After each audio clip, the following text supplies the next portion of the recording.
예수님의 탄생 소식을 가장 먼저 들은 사람이 누구였는지 잘 아실 것입니다. 오늘 본문에도 나와 있기 때문에.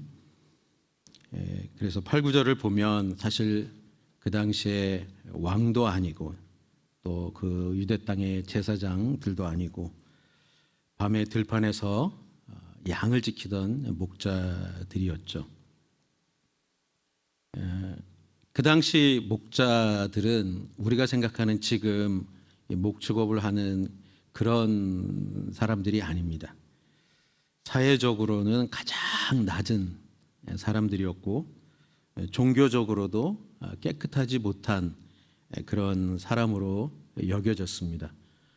그러니까 굉장히 어떻게 보면 그 목자라는 그 직업이, 그 일이 사실 하고 싶어서 하는 그런 일이 아니라 어쩔 수 없이 할 수밖에 없는 그런 사람들이었다라는 것을 우리는 생각할 수 있습니다. 단순히 직업이 힘들다는 정도가 아니라 이 목자들은 예를 들어서 법정에서 어떤 증언을 해야 되는 상황이 됐을 때 그 증언 자체를 신뢰를 받을 수 없는 그런 사람들이었다라는 것이죠. 그리고 유대 사회에서 제사를 드리기 위해서 정결하게 하는 예식을 할 수도 없는 그런 사람들이었다라는 것을 성경은 기록하고 있습니다. 그러니까 사람들 눈에는 하나님과 가까운 사람들이 아니라 하나님과 늘 멀리 있는 사람들, 하나님께 가까이 갈 수 없는 사람들, 그런 사람들이었다라는 것이죠. 그런데 하나님은 바로 그 사람들을 찾아가신 것입니다. 그리고 가장 먼저 이렇게 말씀하셨죠. 개역 개정으로 11절을 함께 좀 보면 좋겠는데요. 자막을 함께 읽어볼까요? 시작. 오늘 다윗의 동네에 너희를 위하여 구주가 나셨으니 곧 그리스도 주시니라. 그냥 자막을 두시고요. 오늘 다윗의 동네에 너희를 위하여 구주가 나셨다. 곧 그리스도 주시니라. 우리말 성경에는 너희를 위하여 이 본문이 없어요. 오늘 이 11절은 이런 뜻입니다. 그러니까 너는 멀리 있는 사람이 아니다. 나는 너를 외면하지 않는다. 그렇게 예수님 탄생, 이 예수님께서 오신 이 기쁜 소식은 특별한 사람들만을 위한 그런 사건이 아니라고 말씀하는 것입니다.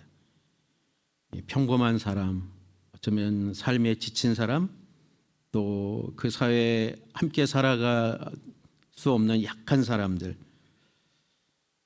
어쩌면 이 시대를 살아가는 평범한 사람들, 보통 사람들, 어쩌면 바로 우리를 위한 사건이라는 그런 뜻이기도 한 것이죠. 예수님의 소식이 전해진 곳도 화려한 궁전이 아니라 본문을 보면 춥고 어두운 들판이었다라는 것입니다.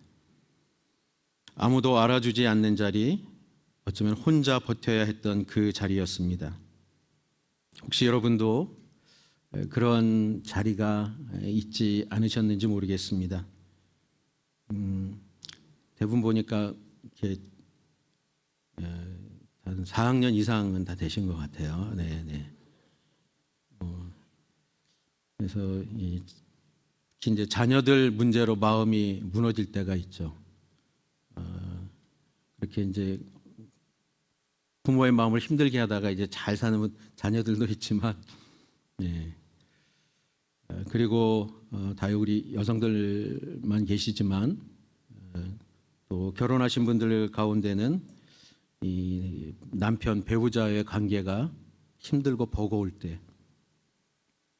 그리고 우리가 100세 시대를 살아가다 보니까 이제는 내 나이가 60, 70이 됐는데 80, 90이 되신 연로하신 부모님을 돌보아야 되는, 그래서 나도 누군가로부터 이렇게 좀 돌봄을 받아야 되는 나이가 됐는데도 불구하고 아직도 돌봐야 되는, 나는 이렇게 밀려나는 그런 상황들, 그리고 건강도 또 미래도 걱정이 돼서 혼자 눈물 흘리던 그런 자리가 있지 않으셨습니까? 그 자리에서 하나님은 말씀하시는 것이죠. 너를 위하여 구주가 나셨다. 너를 위하여.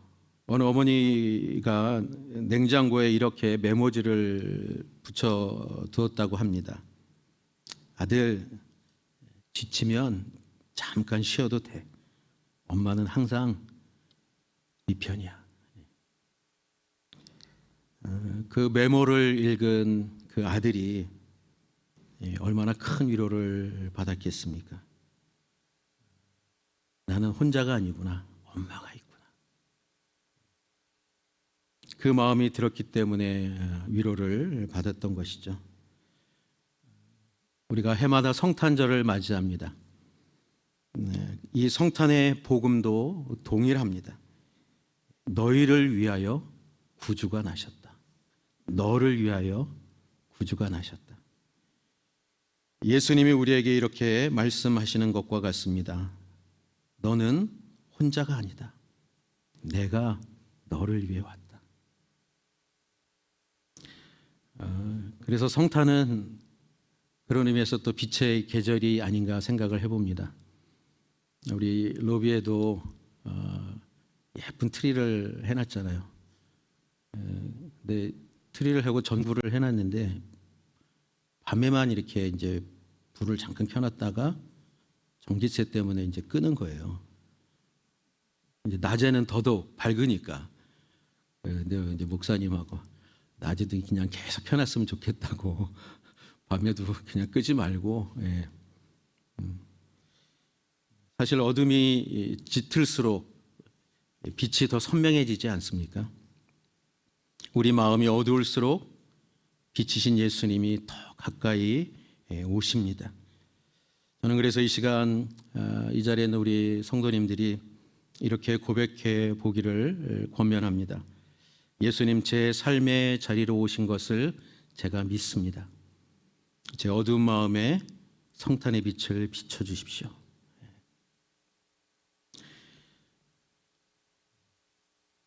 예수님이 나의 삶의 자리로 오셨다는 이 사실만으로도 사실은 얼마나 큰 은혜입니까? 그런데 오늘 성경 말씀은 한 걸음 더 나아갑니다. 예수님은 단순히 내 곁에 오신 것으로 끝난 것이 아닌 것이죠. 오늘 본문을 보면 하나님의 영광 앞에서 떨고 있던 그 목자들과 같이 나를 어떻게 다시 서게 하시는지까지 보여주는 것이 오늘 말씀입니다. 그래서 본문은 목자들의 마음에 일어난 한 가지 중요한 반응으로 그 시선을 옮기고 있는 것입니다. 그것은 바로 두려움입니다. 우리 9절, 10절 한번 같이 읽겠습니다. 9절, 10절 시작. 주의 천사가 그들 앞에 나타나 주의 영광이 그들을 환하게 둘러 비추니 그들은 너무나 두려웠습니다. 천사가 말했습니다. 두려워하지 마라. 보아라, 내가 모든 백성에게 큰 기쁨이 될 좋은 소식을 너에게 알려준다. 두려워하지 마라. 이 본문을 보면 사실은 목자들은 이 기쁨 이전에 굉장히 두려워했다. 너무나 두려워했다라고 성경은 기록합니다. 여러분, 왜 두려워했을까요? 사실은 목자들은 밤에 그 양들을 지키는 것에 익숙한 사람들이기 때문에 사실은 밤이 그렇게 무서운 사람들은 아니었을 것입니다. 그리고 매일 그 양들을 치는 그 목자로서, 목동으로서 일을 하는 것이 사실은 뭐 어떤 미래는 없지만 그렇다고 큰 미래에 걱정을 하며 살아가는 그런 것 때문에 두려워하지는 않았을 것입니다. 그런데 성경은 주의 영광이 그들을 두루 비추니 너무나 크게 무서워했다라고 기록하고 있습니다. 이것은 이 목자들이 하나님의 거룩하신 임재 앞에, 그 주의 영광 앞에 섰기 때문이라는 것을 말씀하는 것입니다. 성경에서 하나님의 영광은 사람이 자신의 연약함을 보게 하는 하나님의 임재입니다. 그래서 이사야 선지자는 그 하나님의 임재 앞에서 이렇게 외쳤죠. 화로다. 내가 망하게 되었다. 베드로는 어떻게 고백했습니까? 예수님께 나는 죄인입니다. 나를 떠나소서. 예수님이 부를 때 베드로는 그렇게 말합니다. 그래서 이 목자들의 두려움은 사실은 이상한 반응이 아니라 아주 정상적인 반응이라고 볼 수 있는 것입니다. 그런데 천사는 그 두려움 위에 이렇게 다시 말합니다. 10절, 11절 한번 같이 읽겠습니다. 10절, 11절. 천사가 말했습니다. 두려워하지 마라. 보아라. 내가 모든 백성에게 큰 기쁨이 될 좋은 소식을 너희에게 알려준다. 오늘 구주이신 주 그리스도가 다윗의 동네에서 태어나셨다. 아멘. 두려워하지 마라. 오늘 구주가 나셨다. 이 굉장히 중요한 순서인데요. 하나님은 두려워하지 마라고만 말씀하지 않으시고요. 먼저 구주를 주십니다. 목자들이 두려워하지 않아도 되는 그 이유는 그들이 그냥 괜찮아서가 아니라 하나님이 구주를 보내셨기 때문인 것입니다. 사실 이 장면은 어쩌면 우리의 삶과도 다 있다고 생각을 합니다. 우리의 삶과 닮아 있다는 생각을 하게 됩니다. 제가 허리를 갑자기 다친 것도 아닌데 너무 통증이 심해서 걸을 수가 없는 그런 상황이 있었습니다. 8월 말쯤에 처음 겪는 일이라 이게 무슨 일인가 해서 어떻게 해야 될지도 모르고 순간적으로 마음이 굉장히 어렵더라고요. 아마 여러분도 그런 경험을 해보신 분이 있을 것입니다. 내 몸을 내가 어떻게 할 수 없는 그런 상황. 그렇게 몸이 약해졌을 때 우리의 마음이 어떤지, 또 가족을 바라보며, 특별히 자녀들, 남편, 또 다른 가족들을 바라보며 우리는 어떤 상황 또 어떤 일에서 마음이 무너져 내릴 때가 있습니다. 그러면서 이제 내가 감당할 수 있을까?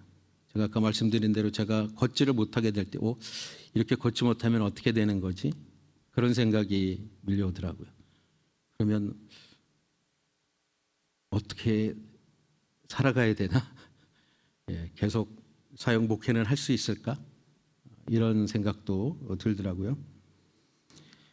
그런 두려움이 밀려올 때, 그때 하나님은 사실 우리에게 어떤 조건을, 어떤 다른 말씀을 하지 않으십니다.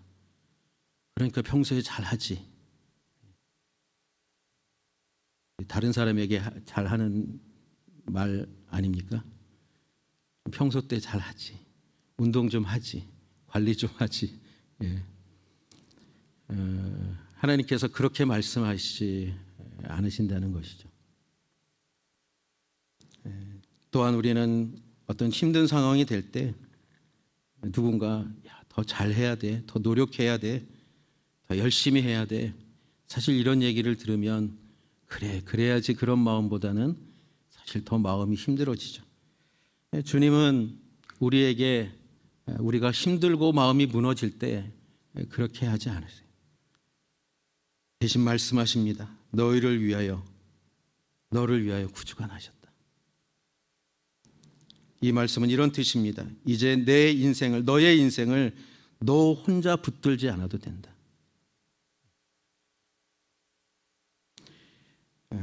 그래서 이 성탄에 두려워하지 말라는 말씀은 그냥 그 두려운 마음, 걱정되는 마음, 염려하는 마음, 그 마음을 그냥 누르라는 그런 뜻이 아닙니다. 예수 그리스도, 우리를 위하여, 나를 위하여 오신 그분 위에, 그 복음 위에 다시 서라는 하나님의 초대인 것이죠.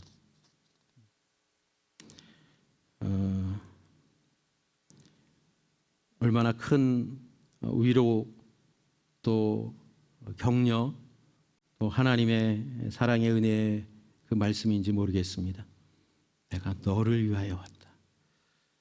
목회자는 매년 성탄절 맞이하면 굉장히 기쁠 것 같죠. 기쁩니다. 그런데 그 기쁨이 어떤 기쁨인지는 해마다 같지 않더라고요. 물론 준비해야 되는 사역들, 또 목회적으로 뭔가 해야 되는 부분들, 어떻게 보면 다른 때보다 좀 더 분주하고, 또 연말과 연시에 온누리 교회는 얼마나 많이 바쁩니까? 해야 되는 많은 일들. 그러함에도 불구하고 저는 주님 앞에 서서 주님이 나를 위하여 오셨다라는 것, 나의 이러한 염려, 걱정, 두려움 가운데 내가 너를 위해서 온 이유, 그 복음 위에, 예수 그리스도 위에 너의 삶을, 너의 신앙을, 너의 믿음을 다시 세우라는 주님의 말씀을, 이 메시지를 듣는 것이 또 한 해를 마무리하면서 얼마나 큰 위로와 힘이 되는지 모르는 것입니다. 하나님께서 이렇게 우리의 두려운 마음을 잠재우는 것으로 끝나지 않으신다라는 것입니다. 그냥 두려움만을 해결해 주는 것이 아니라 새로운 선물을 더 주시는 거예요. 새로운 선물. 그래서 그 두려움이 지나간 자리에 남게 되는 것은 하나님의 평화라는 것입니다. 그래서 이제 하늘에는 천군 천사가 나타나 찬송을 하는 것이죠.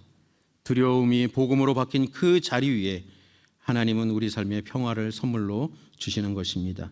우리 13절, 14절 함께 읽겠습니다. 갑자기 그 천사와 함께 하늘의 군대가 큰 무리를 이루며 나타나 하나님을 찬양하며 말했습니다. 지극히 높은 곳에서는 하나님께 영광이요 땅에서는 하나님의 은총을 입은 사람들에게 평화로다. 아멘. 네. 그래서 성경은 지금 시선을 어디로 향하게 하냐면 하늘로 향하게 합니다. 하늘로, 땅이 아니라. 두려움의 자리에 구주가 선포되자 하늘에서는 어떻게 해요? 찬송이 터져 나오는 것입니다. 하늘에는 하나님께 영광이다. 땅에는 평화다. 여러분, 평화 그러면 이렇게 조용한 그런 것을 이렇게 좀 연상하지 않습니까? 잠잠하고 조용한. 그렇지만 이 평화는 어떤 그 조용한 그런 상태, 그런 환경을 말하는 것이 아닙니다. 성경이 말하는 평화, 이 샬롬은 제자리를 찾은 상태를 의미합니다. 제자리를 찾은 상태. 막 어수선하게 막 책상이나 방이나 이렇게 어수선해도 전혀 문제 없이 아무 갈등 없이 잘 생활하는 분들도 계세요. 근데 어떤 분들은 이 제자리에 잘 놓여 있지 않으면, 정리가 되어 있지 않으면 이 생활하는 것 자체가 어려운 분들도 계시더라고요. 제가 누구라고 말씀은 드릴 수 없는데 그런 분이 있어요. 예. 그래서 저는 그냥 이렇게 아무데나 놓고 이렇게 좀 그냥, 그래도 제가 어디 뭐가 있는지 다 알고 저는 잘 괜찮은데 그분은 그게 잘 안 되는 분이 계세요. 예. 제자리를 찾은 상태, 어떻게 보면 사실 그게 제일 안정적인 상태죠. 우리가 하나님 앞에 다시 설 수 있게 되었을 때, 여러분, 죄인에서 의인으로 끊어졌던 그 하나님과의 관계에서 다시 하나님 앞에 설 수 있게 되었을 때, 모든 사람이 죄 때문에 하나님의 영광에 이르지 못했다라는 것은 결국 하나님과의 관계가 단절된 것을 의미하는 것 아니겠습니까? 그런데 이제 그 예수 그리스도로 인해서 하나님 앞에 다시 설 수 있게 되었을 때, 이제는 두려워서 도망치지 않아도 되는 그런 존재가 되었을 때, 그게 진짜 평화입니다. 여러분, 그렇다면 이 오늘 본문에 등장하는 이 목자들은, 그 목자들의 생활은 그날 이후에 어떻게 됐을까요? 완전히 달라졌을까요? 제 생각에는 그날 이후에도 달라지지 않았을 것입니다. 여전히 그들은 양을 치러 들판으로 나가서 양을 치며 그렇게 생활을 했을 것입니다. 그리고 밤이 되면 다른 들짐승들로부터 양을 보호하기 위해서 그 밤을 지켜야 했을 것입니다. 하지만 아주 중요한 한 가지는 달라졌을 것입니다. 하나님의 영광이, 하나님의 임재가 더 이상 두려움이 아니라 찬송의 이유가 되었다는 것이죠. 하나님이 나와 함께 하시는 것이 부담이 아니라 하나님의 임재가 내가 두려움으로 하나님 앞에 떠는 것이 아니라 오히려 내 마음에, 내 영혼에 진정한 샬롬, 그 제자리를 찾은 그 상태, 그 은혜를 누리는 것. 여러분, 그것이 이 목동들의, 목자들의 삶에 완전히 바뀐 아주 중요한 한 가지였다라는 것이죠. 바다를 자주 가볼 기회는 없지만 이 바다는 사실은 늘 잔잔하지 않습니다. 계속 파도가 일죠. 그런 바다에 우리가 배를 볼 경우가 있는데 그 배가 그렇게 안정적으로 있을 수 있는 것은 다시 내려져 있기 때문이라는 것이죠. 예수님이 나의 인생에 닻이 되어주신다면 어떠한 풍랑, 어떠한 풍파, 어떠한 어려움, 어떠한 일이 있어도 흔들리지 않는 그러한 은혜 가운데 믿음의 삶을 살아가게 될 것입니다. 때로 우리가 어떤 일로 인해서 흔들릴 수는 있을 것입니다. 그렇지만 무너지지는 않을 것입니다. 이것이 우리 구주가 오셨을 때 우리에게, 나에게 주어지는 진정한 평화라는 것을 믿으시기 바랍니다. 이 시간 이렇게 고백하며 주님께 나아갔으면 좋겠습니다. 주님, 이 두려움 속에서 저를 다시 세우신 것처럼 제 마음 깊은 곳에 하늘의 평화를, 그 샬롬을 내려주시옵소서. 문제가 없는 평화가 아니라 어떠한 어려움, 어떤 문제 속에서도 임하는 진정한 평화, 구주 예수로 인해 누리는 그 평화로 오늘을 살아갈 수 있도록 인도하여 주시옵소서. 사랑하는 우리 성도 여러분, 두려움이 복음으로 바뀐 그 자리 위에 하나님은 반드시 평화를 주신다는 것을 기억하시기 바랍니다. 그 평화를 주시는 분, 그분이 바로 우리 구주 예수님이십니다. 2025년 12월 성탄을 맞이하면서 여러분에게 어떤 큰 선물이, 다른 선물이 아니라 정말 예수님 그분을 갈망하는 것이 나에게 가장 큰 선물이고 또 주님 주시는 그 평화가 임하기를 주님의 이름으로 축원합니다. 말씀을 정리합니다. 우리가 맞이하는 성탄은 이런 선언을 하는 것입니다. 예수님은 언제나 내 삶의 자리에 오신다. 그리고 예수님은 내 두려움의 자리에서 나를 다시 세우시는 분이시다. 그리고 예수님은 내 마음에 진정한 평화를 주시는 분이다. 여러분, 예수님은 온 세상의 구주이실 뿐만 아니라 우리 구주, 나의 구주이십니다.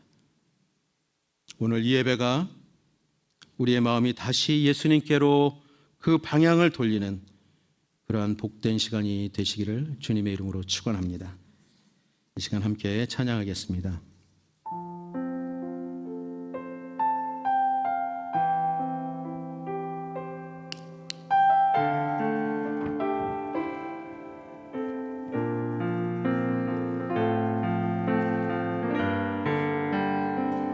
거룩하신 하나님,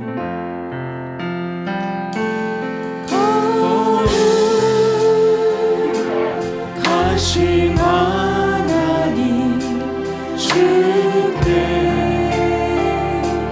감사드리세. 날 위해 이 땅에 오신 독생자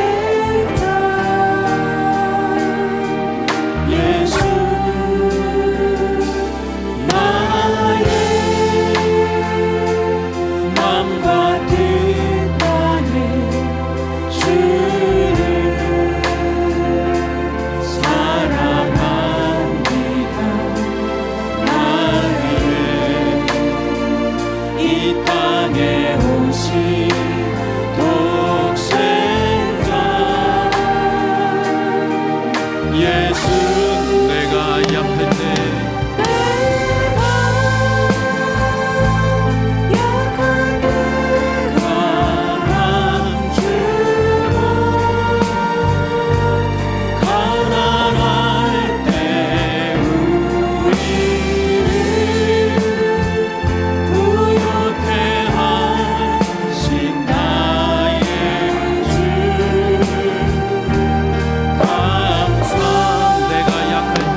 주님 주시는 이 말씀 앞에서 우리 마음을 하나님께 올려 드리기 원합니다. 때로는 말로 다 하지 못해도 괜찮습니다. 하나님은 우리의 침묵 또한 기도로 받으시는 분이십니다. 이제 세 가지 우리 기도 제목을 가지고 함께 기도하기 원하는데요. 하나님 아버지, 목자들의 그 자리로 찾아오신 그 주님처럼 나의 평범한 삶의 자리, 또한 때로는 외로운 자리, 지친 자리로 찾아오신 그 예수님을 믿습니다. 내가 혼자가 아니라 너를 위하여 구주가 나셨다라는 이 성탄의 복음을 오늘 다시 마음으로 받아들이고 또한 믿고 의지하며 주님 앞에 다시 나아가게 하여 주시옵소서. 함께 기도하겠습니다. 하나님 아버지, 그렇습니다. 목자들은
목자들은 하나님의 그 영광 앞에서 자신의 인생을 볼 때 두려워했습니다. 거룩하신 하나님을 만날 수 없다는, 거룩하신 그 하나님 앞에 더 이상 어찌할 수 없는 그 두려움에 그들은 떨 수밖에 없었습니다. 그러나 주님은 그들에게 어떤 조건, 이렇게 하라 저렇게 하라 무엇인가 조건을 말씀하지 않으시고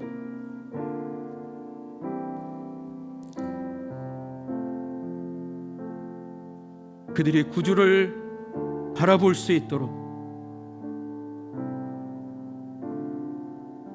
너희를 위하여 구주가 나셨다라고, 그래서 내가 너를 책임지겠다라고 그렇게 말씀하셨던 것입니다. 이 복음 위에, 이 예수 그리스도 위에 나의 삶을, 나의 인생을 다시 견고하게 세울 수 있도록 성령 하나님 이 시간 충만하게 임하여 주시옵소서. 흔들리지 않는, 무너지지 않는 이제는 그러한 삶으로 나아갈 수 있도록 붙들어 주시고 인도하여 달라고 함께 기도하겠습니다. 하나님 아버지, 그렇습니다. 우리는 우리의 모습 때문에, 우리의 연약함 때문에 우리가 하나님 앞에 온전히 살아내지 못한 우리의 연약함 때문에, 우리의 불순종 때문에, 하나님 나의 죄 때문에 하나님의 그 임재를 두려워하고 하나님의 그 임재를 피하려고 하는 그러한 연약함이 있는 존재입니다. 하지만 하나님, 목자들이 하나님의 그 영광 앞에 두려워 떨어지면 하나님은 내가 너희를 위하여 복된 소식, 기쁜 소식, 예수 그리스도 구주를 너희에게 보내셨다라는 하나님, 그 하나님의 음성을 들었을 때 하나님, 그들의 두려움은 기쁨으로 변했던 것을 우리가 다시 기억합니다.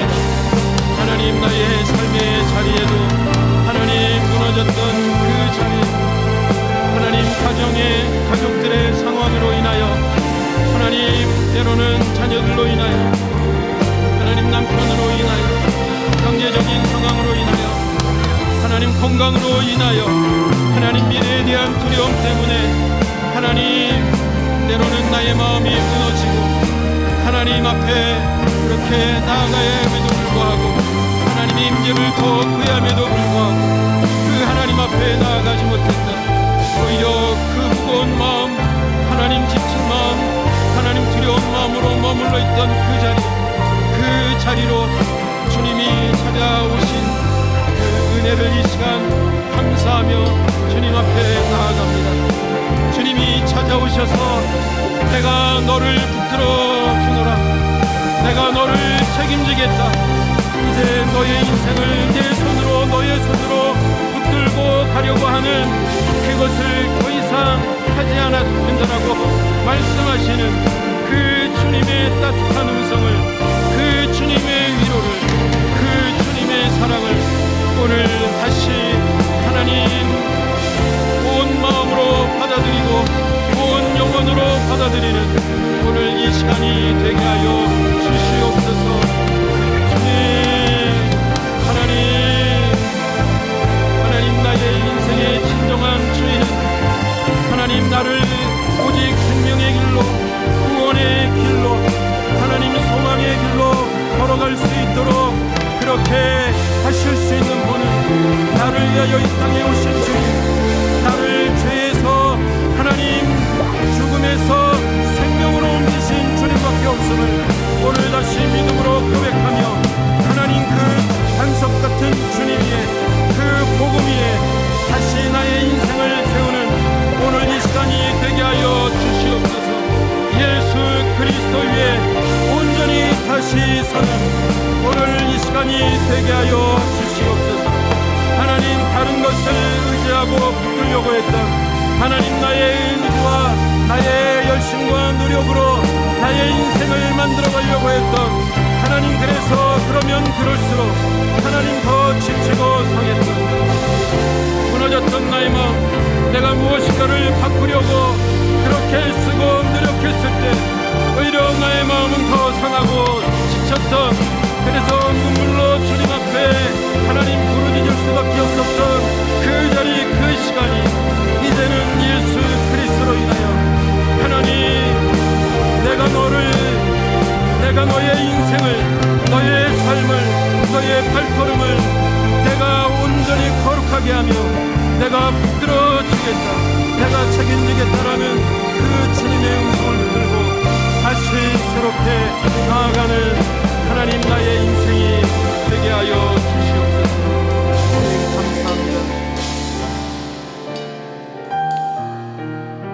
마지막으로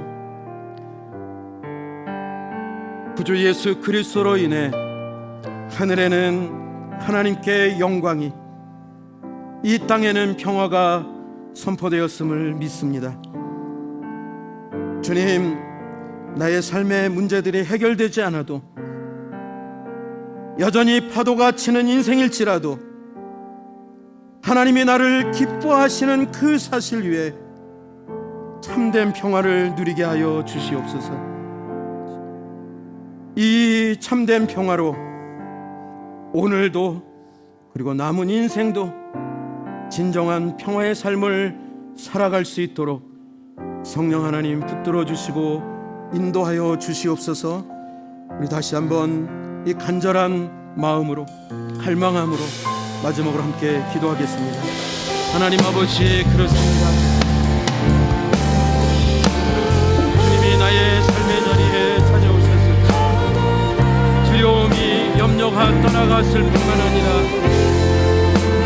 이 세상의 그 어떤 것도 흔들 수 없는, 하나님 요동치게 할 수 없는, 무너뜨릴 수 없는 오직 하나님의 그 진정한 샬롬, 그 참된 평화가 하나님 임했음을 믿습니다. 오 주님, 오 주님, 이 은혜를 잃어버리지 않게 하여 주시옵소서. 하나님, 삶의 문제들이 해결되지 않을 때 주님이 나를 위하여 오신 그 놀라운 하나님의 그 은혜, 내 인생이 그 어떤 세상의 풍파와 세상의 그 어떤 어려움 몰려올지라도 그것을 넉넉히 감당하고 이겨나갈 수 있는 그 십자가의 은혜와 그 능력이 있음을, 그 주님이 나를 위하여 오셨음을 하나님 믿음으로 고백하며 선포하며 나아가게 하여 주시옵소서. 하나님 아버지, 하나님이 주시는 그 참된 평화, 그 샬롬이 임할 때 하나님과의 그 온전한 동거함이 나의 인생의 가장 안전함이라고 내가 분명히 믿어지고 경험되어질 때 하나님이 나에게 얼마나 놀라운 일을 하셨는지 더욱더 감사하며 나아갈 수 있도록, 찬양하며 나아갈 수 있도록 하나님 천군 천사들이 그렇게 하나님께 찬송하며 영광을 올렸던 것처럼 하나님, 나의 인생이 하나님께 더욱더 찬송하며 나아가는, 기쁨으로 주님께 영광을 올려드리며 살아가는 그러한 삶으로 살아갈 수 있도록 성령 하나님 날마다 함께하여 주시고 붙들어 주시옵소서. 주님 감사합니다.